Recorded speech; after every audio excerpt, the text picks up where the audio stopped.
कहिले हार नमानु, प्रत्येक दिन एक सानो प्रगतिले ठुलो परिणाममा थप्छ। कसलाई मन हुन्छ र आफ्नो मान्छेदेखि टाढा भएर बस्नु? सँगै बस्नु त यहाँ किस्मत होइन, आफूले बनाउनु पर्छ आफ्नो भाग्य। सबैलाई थाहा छ दुनियाँ खराब छ, सबैतिर धोका छ, तर हामी त राम्रो अच्छा बनौँ, हामीलाई कसले रोकेको छ र?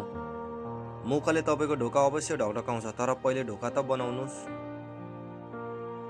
राम्रो व्यवहारको कुनै आर्थिक मूल्य नहोला, तर मन जित्न सक्ने क्षमता भने अवश्य हुन्छ है। आफूलाई यति डरो बनाउनुहोस् कि कुनै पनि कुराले तपाईँको मनको शान्तिलाई नबिथलोस्। आफूले आफूलाई कहिले अरूसँग तुलना नगर्नुहोस्, किनकि एउटा फुल अर्को फुलसँग कहिले तुलना गर्दैन। त्यही भएर सबै फुल शानदार छन्, सुगन्धित छ है। उनीहरूको लागि आफ्नो समय बर्बाद नगर्नुहोस्। जसले तपाईँलाई बेवास्ता गर्छ, वास्ता उसलाई गर्नुपर्छ जसले तपाईँको वास्ता गर्छ। विगत त परिवर्तन गर्न सकिँदैन, तर भविष्य त अझैसम्म तपाईँ हाम्रो हातमा छ नि। जबसम्म जीवित हुनुहुन्छ भरपुर र आनन्दसँग बाँच्नुहोस्, मृत्युभन्दा अघि नै नमर्नुहोस्। गलत त त्यसैले भन्ने गर्दो रहेछन् है जसले बराबरी गर्नु सक्दैन। सबैले भन्छन् दुःख साह्रै नराम्रो हुन्छ, सबैलाई रुवाउँछ, तर म भन्छु दुःख राम्रो हुन्छ, जहिले केही न केही सिकाउँछ।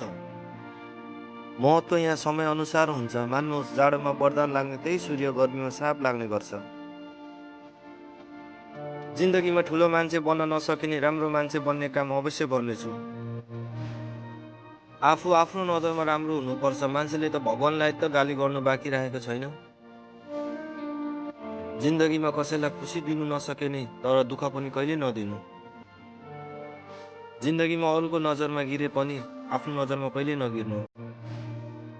मान्छेको पाउ त सजिलै जसले पनि छुन सक्छ नि, तर दिल छुन सक्नु पो ठुलो कुरो हो।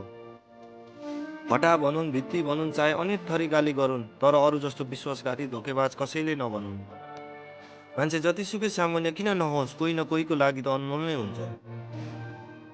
जिन्दगी जिउनु यसरी कि कसैले तपाईँको नराम्रो बनोस्, तर कसैले विश्वास नगरौँ। जिन्दगीमा एउटै मन छ, म कसैको आँसुको सहारा बनु बरु, तर कसैको आँसुको कारण कहिले नबनु, बानी छैन। आशाहरू कहिले हराउँदैनन्, किनभने चमत्कार सधैँ अन्तिम क्षणमा हुन्छ है। मुस्कानले संसार परिवर्तन गर, तर संसारले तिम्रो मुस्कान परिवर्तन गर्न नदेऊ है। मन यति सफा राख्नुहोस् कि जीवन धमिलाउन खोज्नेहरू नै सङ्लिएर जाउन् बरु। धेरै मान्छेहरू आफ्नो जीवनको बारेमा योजना बनाउनु भन्दा बिदा भोजकै योजना बनाएर जीवन बिताउँछन्।